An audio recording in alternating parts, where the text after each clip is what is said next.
Donc salut tout le monde. Salut. Je suis Octave. Alors j'ai décidé de vous faire une petite présentation en fait sur la vie privée. Qu'est-ce que ça veut dire, où est-ce que ça va, etc. Donc voilà.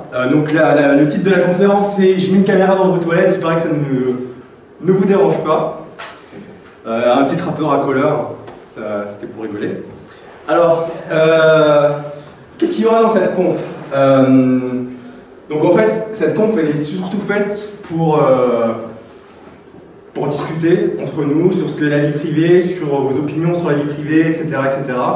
Donc il y a des petits moments où on va parler. Et si vous avez une remarque, n'hésitez pas à ouvrir votre gueule et à dire ce que vous avez à dire. Donc on va parler donc, de vie privée. On va parler donc des projets essentiellement gouvernementaux qui vont avoir qui violent donc cette vie privée. Et on va parler de choses comme Facebook, etc. Alors, qu'est-ce que la vie privée? Est-ce que quelqu'un a une définition de la vie privée à nous donner? C'est la vie qui va publique. Bonne réponse. Mais un truc, qu'est-ce qui va définir la vie privée en fait? Pour vous, ok, c'est pas ce qui est vie publique, d'accord? Mais qu'est-ce que ça veut dire la vie privée et la vie publique? À quoi ça correspond? Le cadre familial, c'est privé. Cadre familial par exemple. Essayez d'avoir une définition un peu plus généraliste de qu'est-ce que la vie privée. C'est difficile à faire hein, de définir la vie privée. C'est quelque chose qui ne regarde que nous ou que notre entourage. Ouais, mais qu'est-ce qui va définir? Est-ce que c'est toi qui veux ou c'est qu'est-ce qui va définir par exemple une information? Qu'est-ce qui va définir qu'elle est privée ou publique? Si les autres peuvent y avoir accès ou pas. Ouais, on peut avoir accès à tout. C'est notre volonté de diffuser l'information ou pas? Ouais, d'accord. Ça marche. En fait, il n'y a pas qu'une seule vision de la vie privée, en fait, il y a plusieurs visions de la vie privée. En fait, on va tous avoir notre propre définition de la vie privée, parce qu'on a notre propre vie à nous, et on a envie de partager des infos, certaines infos, d'autres non, et il y a des personnes qui vont être très différentes par rapport à ça, avoir ce ressenti entre la vie privée et la vie publique. Alors d'après Wikipédia, la vie privée en fait est une capacité pour un personnage ou un groupe de personnes de s'isoler et de se concentrer sur sa vie privée. Donc ça ne veut pas dire grand chose, hein, on est d'accord. Donc la vie privée peut parfois s'apparenter à de l'anonymat et la volonté de rester hors de la vie publique. Ça c'est ce que je disais, c'est que la frontière entre vie privée et vie publique, on n'en sait rien. Donc quand quelque chose est dit privé pour une personne, cela signifie que généralement, qu'elle est rattachée à des sentiments spéciaux et personnels. Donc ça veut bien dire que là, au niveau de la vie privée et de la vie publique, on va avoir un problème de définition par rapport à ce que vous en tant que personne, vous allez ressentir, et par rapport à ce que les autres gens vont ressentir par rapport à vous. Je ne sais pas si c'est très clair. Et c'est là que ça va jouer. Qu'est-ce que vous considérez comme privé? Qu'est-ce que les autres vont considérer de vous comme privé? Par exemple, il y a eu, alors c'était en 2009, un journal qui s'appelle Le Tigre, qui en fait a fait un article qui s'est dit, en fait, je pense que c'était les journalistes qui s'embêtaient un peu, et ils se sont dit, tiens, on va aller chercher toute la vie d'un type sur Internet. Donc, dans l'article original, c'est son vrai nom, son vrai prénom, ses vraies informations. Et ses vraies informations, pardon. Et donc en fait là c'est la version qui est apparue donc, sur internet où ils ont changé toutes les informations et voilà, c'est encore valable.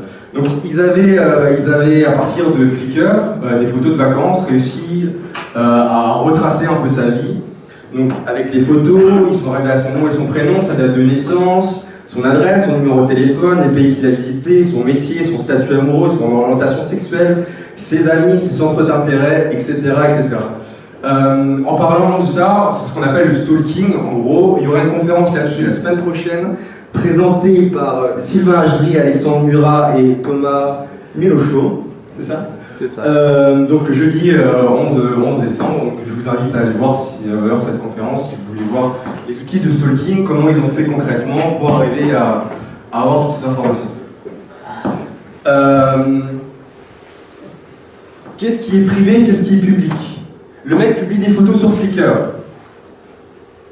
A priori c'est public, sauf que lui il ne veut pas que ce soit public, il veut le publier à ses amis, pour que ses amis le voient, donc il le met sur Flickr. Qu'est-ce qu'il va être considéré comme public ou privé? On ne sait pas trop. Deuxième petit exemple au niveau gouvernemental, Prism. Qui connaît Prism? Qui ne connaît pas Prism? Plutôt. Tout le monde connaît Prism. Pour vous situer un peu, alors c'est à partir de 2007 que ça a été fondé en fait. Donc c'est un programme de surveillance électronique globale. Juste une seconde, on lève le micro. Ce sera plus pratique pour toi. Et... Ok. Donc. Project your voice. Donc c'est un programme de surveillance globalisé fait par la NSA. Et en fait, ça a fait beaucoup de bruit il n'y a pas longtemps parce qu'il y avait un type,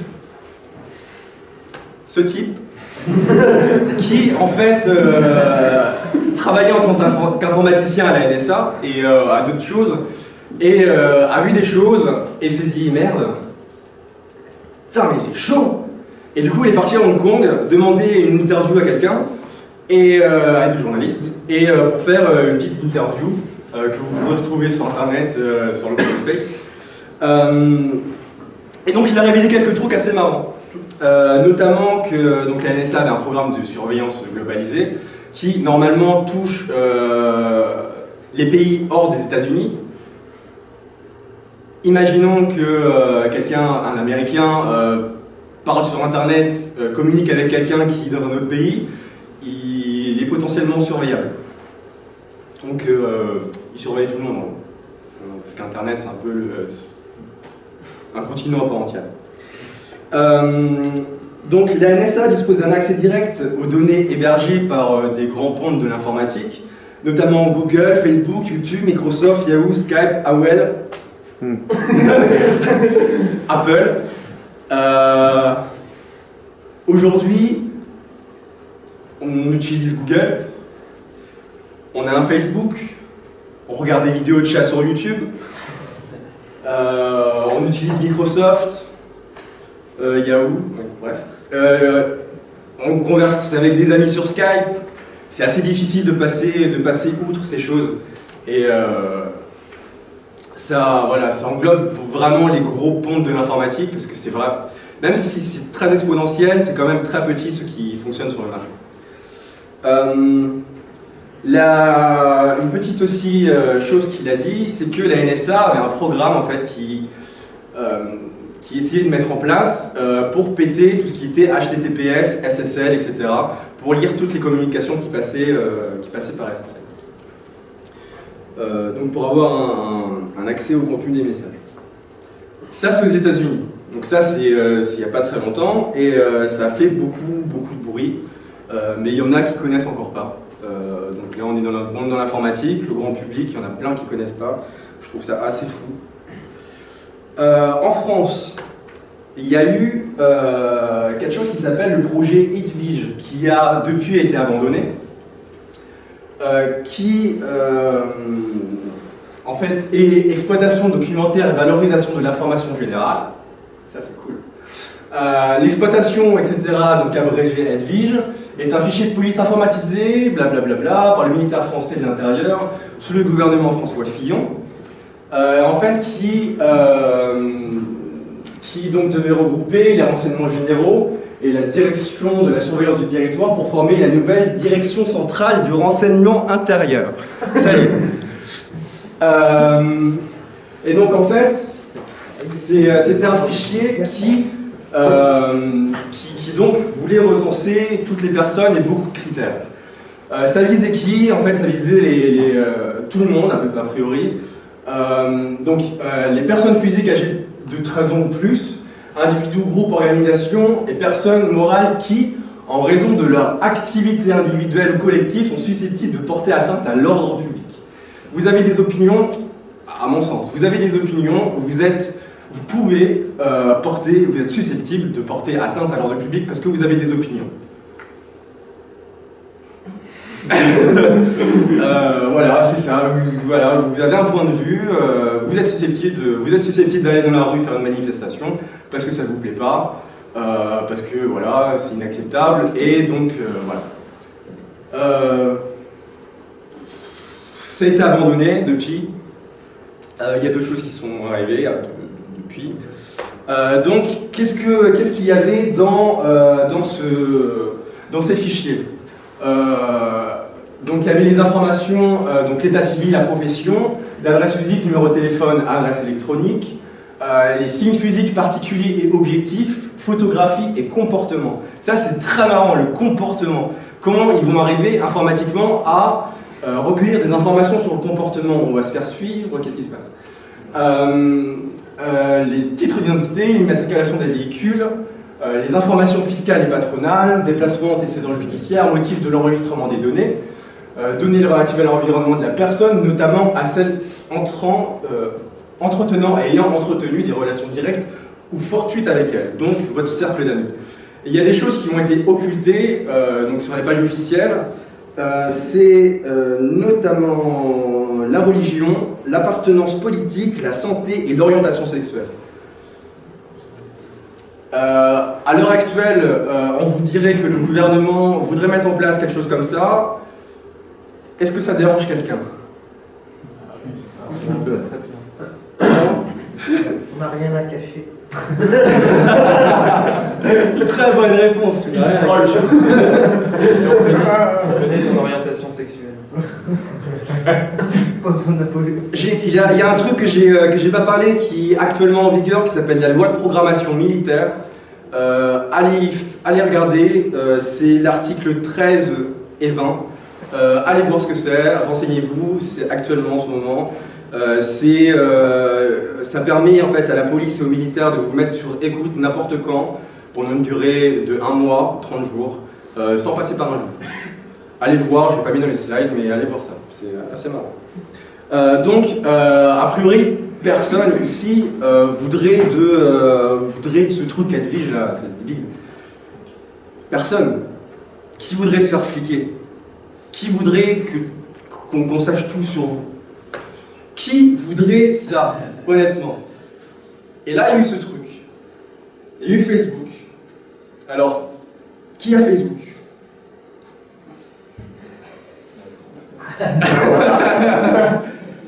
Beaucoup de gens ont Facebook. Vous n'avez rien à cacher, donc c'est ça?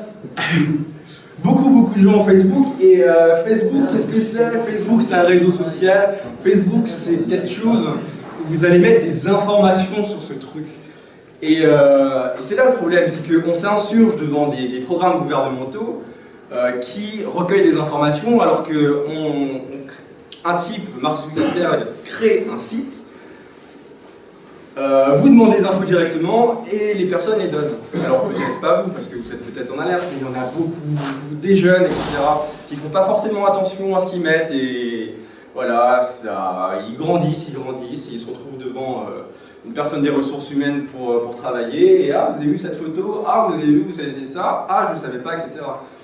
C'est un peu problématique actuellement de devoir garder une empreinte sur Internet qui soit indélébile, qu'on se le dise. Alors, est-ce que vous savez ce que Facebook a sur vous? Mes notes.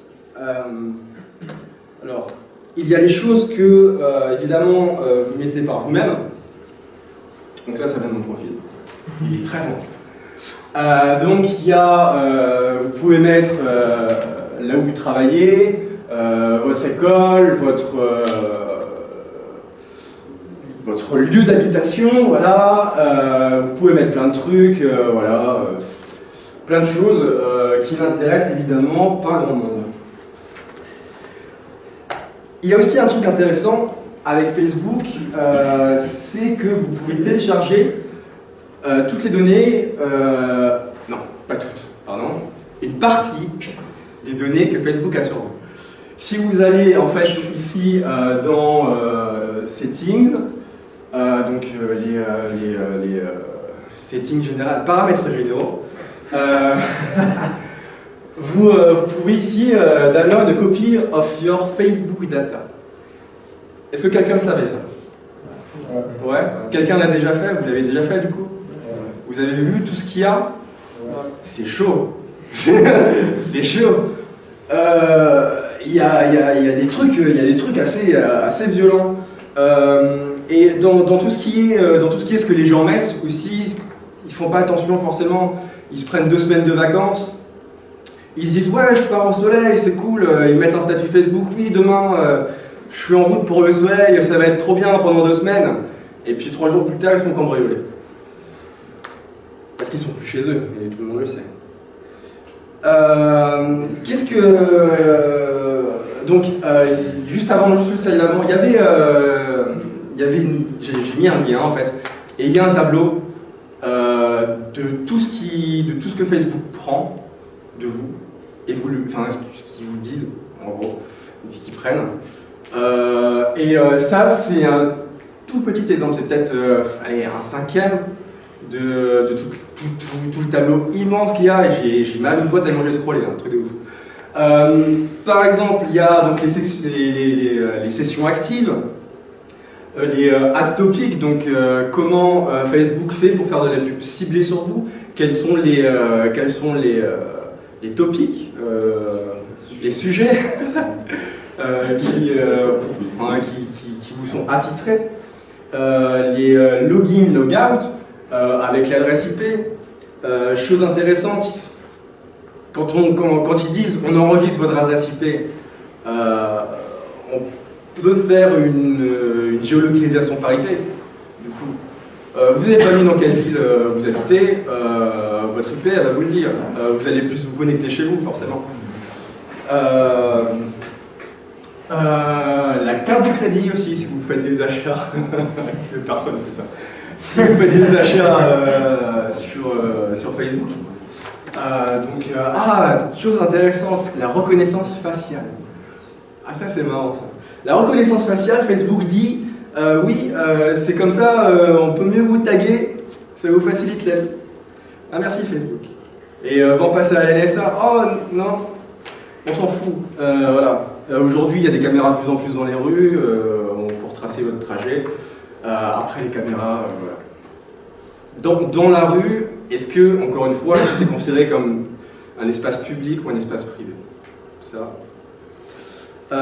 Donc la reconnaissance faciale, etc., les adresses IP, les numéros de téléphone.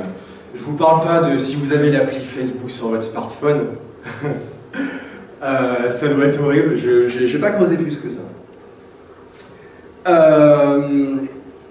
Alors là, du coup, on se dit, ok, Facebook c'est mal, ok, il y a des gouvernements qui essayent de récupérer des informations sur nous, et là il y a le paradoxe. Il y a le paradoxe de se dire, on n'en veut pas, mais on le fait parce que c'est nous qui le faisons. Et là il y a le problème. Il y a un problème. Donc la programmation militaire, je ne vous ai pas parlé d'échelon non plus, vous pouvez aller vous renseigner, c'est tout ce qui est écoute de communication par satellite, etc. Ce qui est assez marrant aussi, hein, pour expliquer. Ouais. C'est français? Échelon, il me semble pas. Il me semble pas. Mais ça englobe la Terre, donc a priori, que ce soit français ou pas, t'es citoyen du monde là.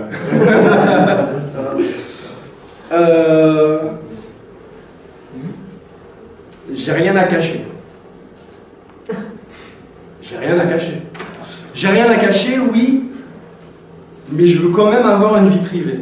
J'ai rien à cacher, oui, mais j'ai quand même pas envie qu'on sache que je suis allé embrasser cette meuf alors que ma copine, etc. J'ai rien à cacher alors que je veux pas qu'on me filme le toilette. J'ai rien à cacher alors qu'on veut pas que mon historique de navigation soit publié sur Passbin. J'ai rien à cacher. j'ai un problème avec ce terme, j'ai rien à cacher. Vous avez peut-être rien à vous reprocher, mais vous avez quand même une intimité, une vie privée, une intimité, bordel. Et ça c'est problématique. Faut pas se dire, non, j'ai rien à cacher, de toute façon je m'en fous, ils peuvent me suivre, ils peuvent regarder tout ce que je fais, c'est pas grave, j'ai rien à cacher. C'est dans des bases de données, c'est pas grave, c'est les gouvernements, on peut rien y faire, etc. Imaginez maintenant que, puisque on est un club de sécurité, que des personnes, voilà, un groupe de personnes, une dizaine, quinzaine, vingtaine, se disent merde, il y en a marre. Franchement là, ça suffit. Les gens veulent pas se bouger le cul, nous on va leur faire bouger le cul. On va péter tous les serveurs qui centralisent ça. Bon, je dis pas que c'est... voilà. On va péter tous les serveurs qui centralisent tout ça, on va tout liquer. Et là, on va voir si les gens n'ont plus rien à cacher, on va voir si les gens n'ont plus rien... se sentiront bien après ça. Qu'est-ce qui se passe? Qu'est-ce qui se passe si ce cas arrive? Il va se passer quoi? Ouais, déjà. Déjà, oui, les gens risquent de vers la Suède, puis vers les États-Unis. risquent d'aller en prison, mais... Si t'as de la chance, tu te réfugieras en Grande-Bretagne dans une ambassade. Après, je dis pas que je vais le faire. Mais pour le reste de l'humanité, qu'est-ce qui se passe? Comment va se passer la vie après ce truc? On va se foutre de la gueule des gens. Ça peut aller très loin, ça peut aller jusqu'aux personnes qui sont moralement fatiguées et ils vont se faire. Mais ça c'est déjà arrivé, des personnes qui se font sur internet, vous connaissez 4chan, si vous traînez sur 4chan, vous savez très bien qu'il y a des gens qui peuvent se faire brumer et se tuer, quoi. C'est déjà arrivé une ou deux fois, c'est chaud. Internet, calmez-vous. Et voilà, j'ai rien à cacher. Et je pense qu'il y a un réel problème avec ça. C'est le fait de toute façon, je m'en fous. Je m'en fous. Donc foutez-vous-en. On m'a souvent dit, non mais gros, arrête tes conneries, putain, mais t'es paranoïaque quoi. Ouais. Qui se considère comme paranoïaque ici? 3, 4, 5. Pourquoi la paranoïa? Pourquoi ce terme exactement? Pour éviter pourquoi se faire traiter de paranoïaque et s'en foutre aussi? Il y a une notion de prudence dans la paranoïa. On n'est pas paranoïaque, pas exactement au premier sens brut du terme. Si on serait paranoïaque, on serait en train de s'être enfermé, on ne serait pas tous ici réunis dans une salle.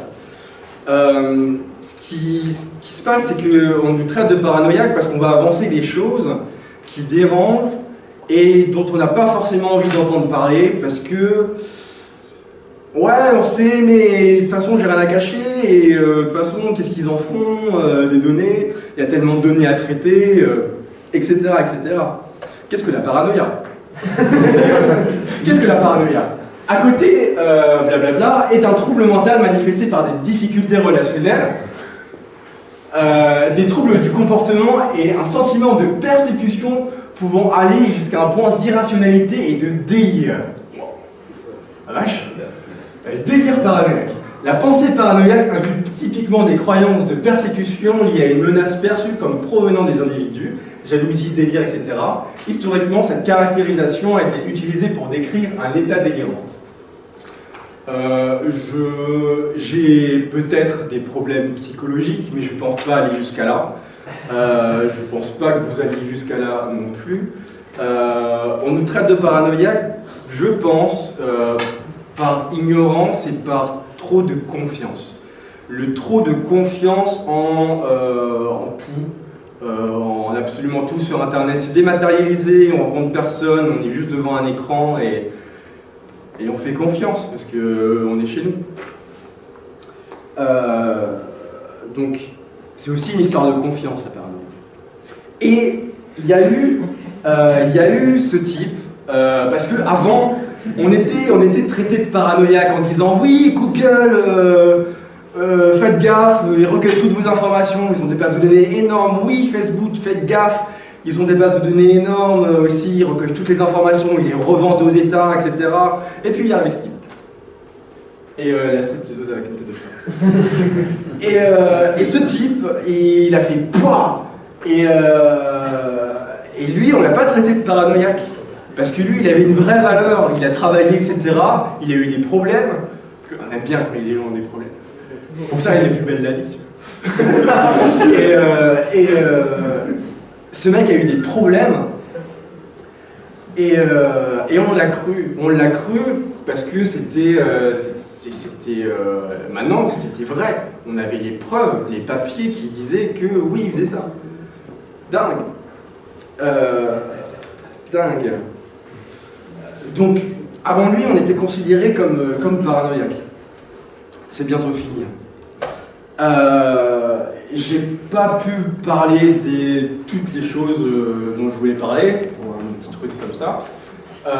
Il y a donc quelques liens que vous aurez donc dans le PDF qu'on va vous filer, ce sera sur YouTube, etc. Donc les alternatives à Prism, donc des logiciels libres, certains, qui utilisent du chiffrement, qui ont été audités. Faites très attention à ça. Si vous voulez quelque chose de sécurisé, prenez du libre, pas du propriétaire, et prenez quelque chose qui a été audité. On va prendre l'exemple d'un truc qui est arrivé récemment, un petit truc de chiffrement qui s'appelle TrueCrypt, qui du jour au lendemain, bizarre, disait « Ah mais en fait c'est de la merde, prenez le truc de... comment c'est? BitLocker ?» BitLocker de Microsoft, c'est carrément mieux. On sait pas. Les types, c'était des gens qui voulaient pas qu'on dévoile leur identité, parce que c'était quelque chose de fort. Ça a été audité 2-3 fois. Il y a encore des audits qui sont en cours pour la version 7.1a, c'est ça? Ils ont sorti une nouvelle version, ne la téléchargez pas, je pense que c'est backdooré partout. Et on a quelques soupçons comme quoi ils se seraient fait prendre et que certaines personnes haut placées n'aiment pas trop qu'ils pas pouvoir lire ce que les gens font. Soit. C'est un peu voyeur, je trouve. Les smartphones, j'adore ce sujet, je déteste les smartphones. J'ai un smartphone.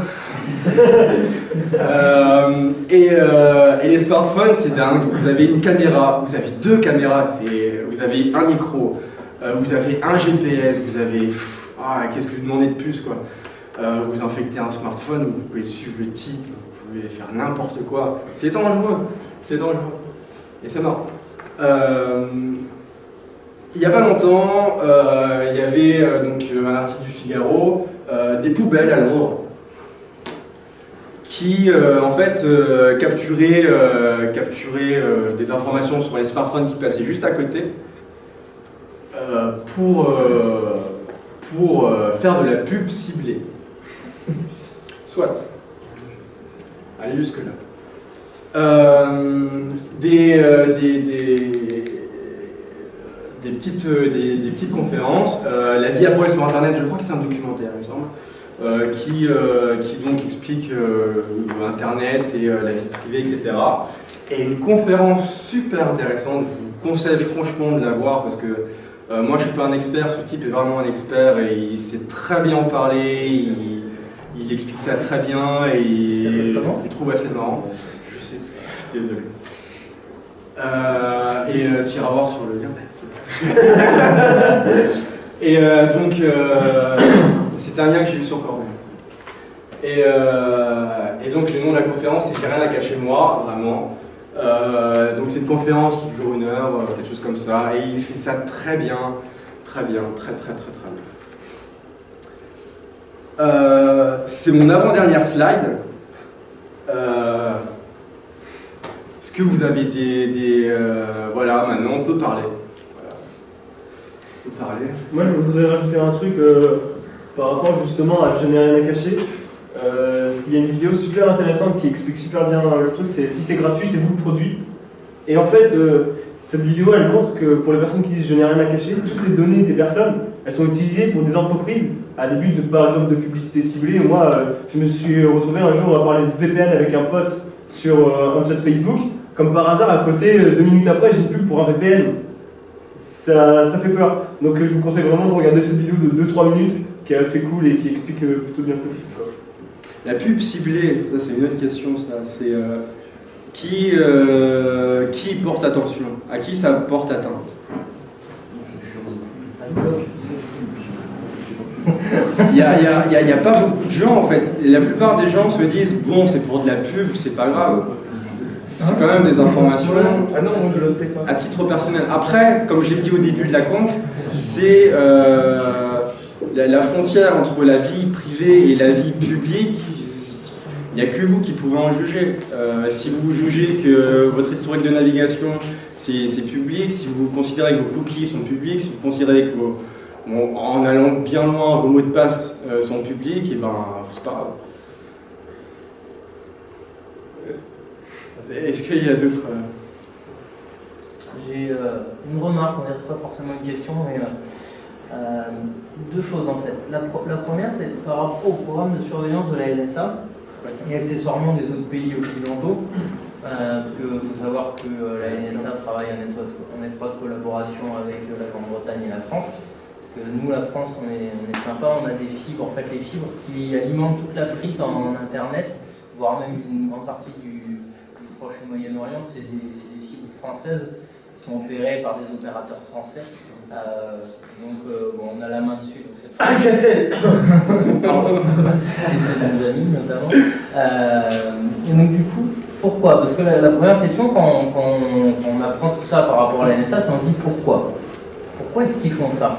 Est-ce que vraiment ils ont envie de surveiller toute la population du monde? Alors, la première réponse c'est non. En fait, ils ne vous surveillent pas réellement, actuellement. Je vais vous expliquer pourquoi.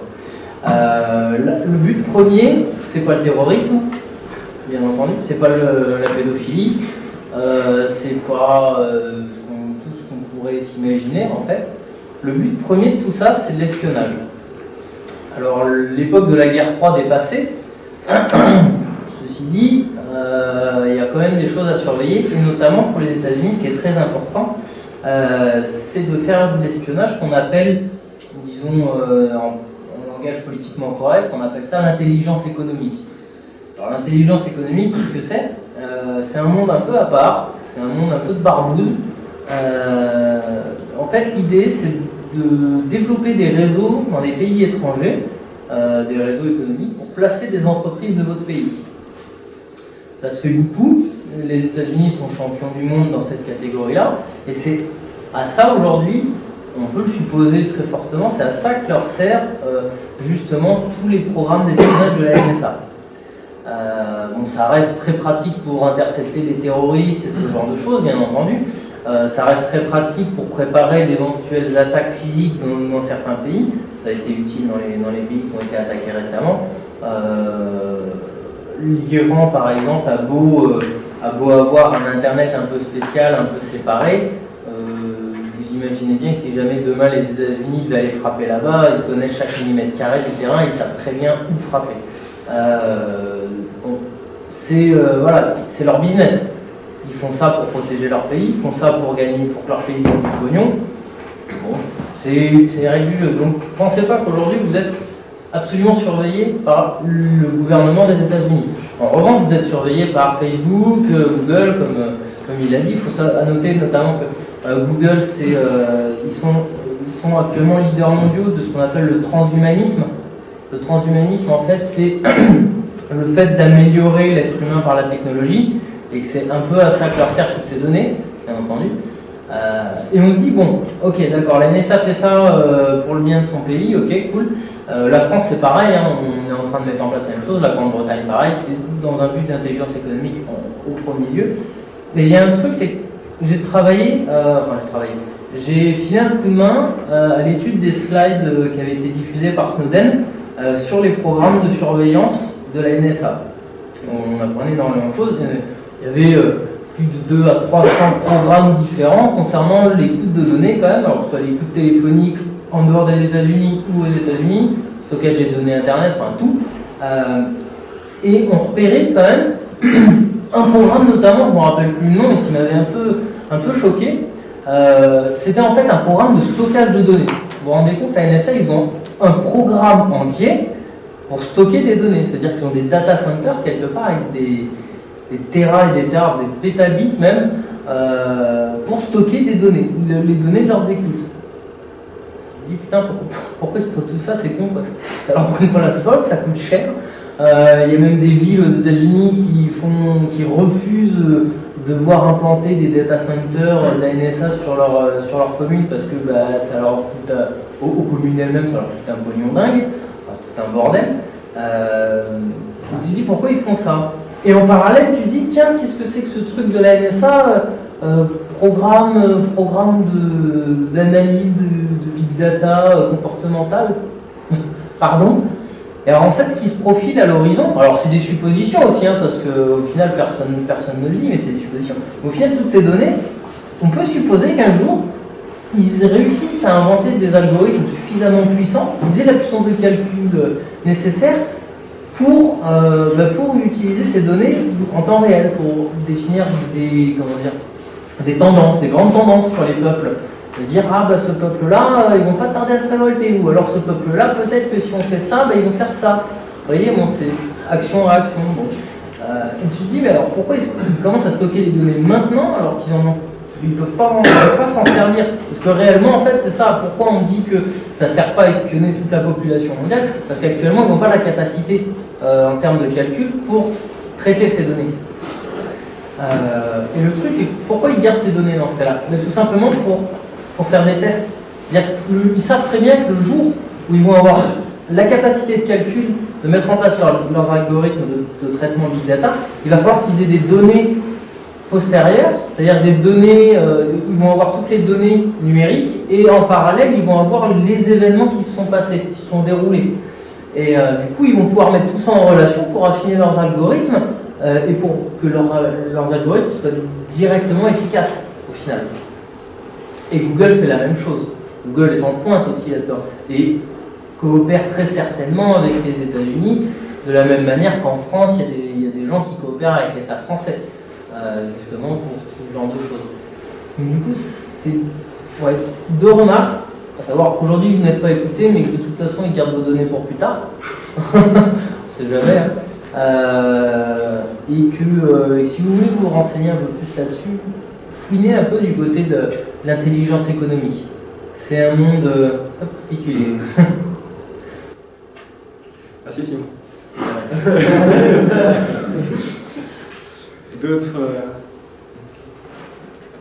Moi j'ai une autre remarque. Que répondre aux personnes qui disent oui, les caméras, mais c'est cool, mais tu dis de ne pas se faire espionner, enfin de ne pas se faire voir et tout aux caméras, mais comment faire pour prévenir justement le jour où on aura une attaque et tout, comment faire justement, enfin tu seras bien content qu'il y ait une caméra qui ait vu que tu t'es fait agresser, tout ça, enfin, voilà.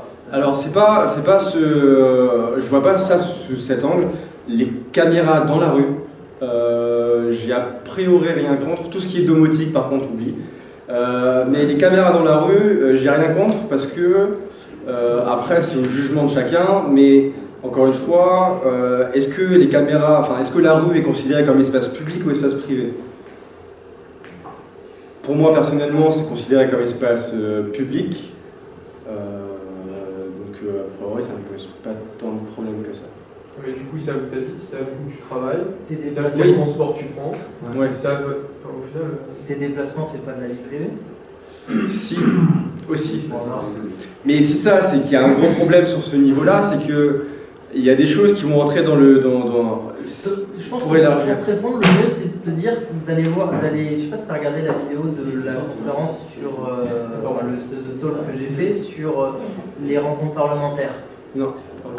Alors dedans, je dis un peu, hein, dedans, je parle d'un logiciel qui a été mis au point par la gendarmerie nationale et qui permet à l'aide de tout, des vidéos, que les passants prennent, les photos, ou même les vidéos de surveillance, de pouvoir retracer un cheminement. Et on a eu la démonstration quasi devant nous. Voilà. T'as Bah, ouais. t'as toujours rien contre les caméras dans la rue? Non, en fait, c'est ça, il faut de la parcimonie avec cette chose. Après, La question c'est est-ce que c'est utile? ça déplace. Ça déplace qui aurait pas. En fait, on va dire qu'il y a un problème à un endroit donné. On va mettre des caméras à cet endroit donné, ça va déplacer les problèmes autre part. Donc c'est par déplacement. Est-ce que c'est utile? Bonne question. Je ne saurais pas te répondre et sur ce coup-là, je ne saurais pas te répondre. Tes déplacements. Question. Oui, bien sûr. Bravo pour l'exposé. Merci. Une petite dernière question, y a-t-il des alternatives à part le fait de dire je sors pas de chez moi parce que je veux me filmer, je vais pas sur Facebook parce qu'il m'espionne et... Bah, je sais pas, sortir dans la rue, aller voir des gens. Est-ce qu'il y a des alternatives pour éviter tout ça Faut donner à la quadrature. dans les liens, Bonne solution, mais à part ça... dans les liens au niveau logiciel, si vous voulez, il y a donc Prism Break qui en fait donne des logiciels, la plupart libres, qui permettent de passer avec des chiffrements forts, etc. Donc là, on arrive, voilà. Après, pour d'autres choses, c'est assez complexe, notamment si les gouvernements si les gouvernements arrivent à casser le code et à casser les méthodes de chiffrement actuelles, notamment aussi des ordinateurs quantiques, etc., qui débarquent là, on va avoir quelques soucis pendant quelques temps. Bon, moi je pense que ça commence, enfin, tout le monde peut commencer justement à trouver une solution à ça, enfin, même la personne lambda. Par exemple, en faisant des trucs, utiliser DuckDuckGo, qui est un moteur de recherche anonyme, c'est déjà commencé.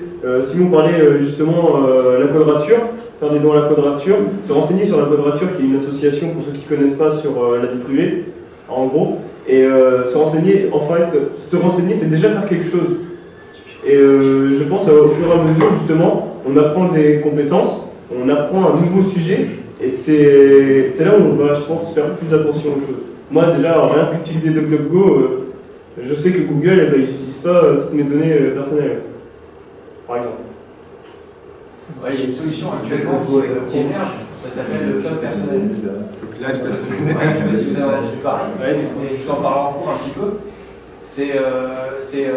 L'idée, c'est que chacun s'installe lui-même son petit cloud personnel et que toutes les applications qui sont développées pour le cloud personnel redirigent les données dans le cloud de l'individu et pas de manière centralisée sur les grands serveurs de Google et autres. C'est un cloud peer-to-peer en fait. Voilà. C'est tout marche en peer-to-peer et le support physique qui contient les données est chez vous. Ouais, ça pose d'autres problèmes après, en termes de sécurité des données. Ouais, il faut sécuriser le code personnel. C'est même pas la question de le sécuriser, en fait c'est la sécurité physique après de l'auto-hébergement. C'est-à-dire que vous avez rarement une salle certifiée Tier 3 chez vous, ça coûte un peu cher. Donc du coup, et il y a aussi le problème de la connectivité parce qu'en France aujourd'hui on est sur de l'asymétrie complète. Il faut savoir qu'on a entre guillemets l'une des meilleures connexions internet du monde. En France, ce serait à peu près possible de faire de l'auto-hébergement, dans le reste du monde c'est juste pas envisageable. Mais ouais, c'est surtout des contraintes physiques pour l'instant de l'auto-hébergement. Parce qu'après, il y en a des solutions effectivement avec du chiffrement, avec... Non mais il n'y a pas besoin forcément de chiffrement pour l'auto-hébergement. Là, c'est sûr que si on veut, il faut chiffrer un peu le flux de données quand même. Il faut chiffrer pour partager, ouais, mais sur le... Ah bah chez soi, alors chez soi, oui, non. À moins qu'on ait peur que quelqu'un vienne ça peut aller très loin après, hein, si on part dans ce genre de truc où justement on se dit bon, ok, je veux récupérer mes données, donc je veux qu'elles soient chez moi. Mais chez soi, ça pose beaucoup de problèmes.